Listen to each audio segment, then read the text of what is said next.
vamos a hablar de bruxismo. ¿Qué es el bruxismo? El bruxismo es una enfermedad que afecta a muchas personas y probablemente muchos de ustedes no saben que la padecen. Generalmente es una enfermedad que afecta a todas las personas que vivimos en el día de hoy, en la vida moderna, en donde hay muchas exigencias, poco tiempo y en general tendemos a vivir el estrés o a canalizar el estrés de malas formas. ¿Qué es lo que sucede? Las personas aprietan los dientes durante la noche de forma, en el fondo, involuntaria. Incluso algunos hacen que suenen las piezas dentales.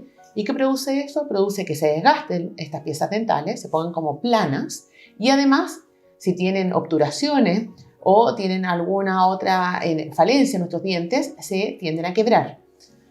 Entonces, ¿qué es lo que sucede? El bruxismo nos produce, esta contracción, digamos, involuntaria, produce que el músculo massétero, que es el músculo que está en esta zona de acá, se hipertrofie, es decir, crezca. Lo mismo pasa con el músculo temporal, que está en esta zona de acá, que hace que en el fondo nos produzca estos dolores de cabeza. Muchas personas refieren dolores de cabeza, por ejemplo, dormir mal, dolores de oído, y por lo tanto nosotros hoy en día contamos con una herramienta adicional para el tratamiento de esta enfermedad.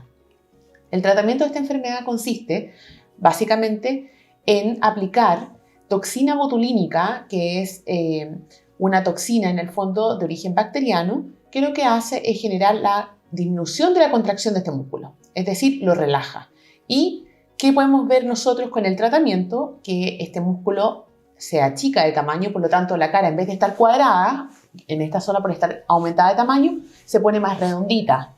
Lo mismo pasa en el fondo con los dolores de cabeza. Al disminuir la contracción de este músculo, disminuimos en el fondo el dolor de cabeza y generamos un sueño más placentero y disminuimos los dolores de cabeza.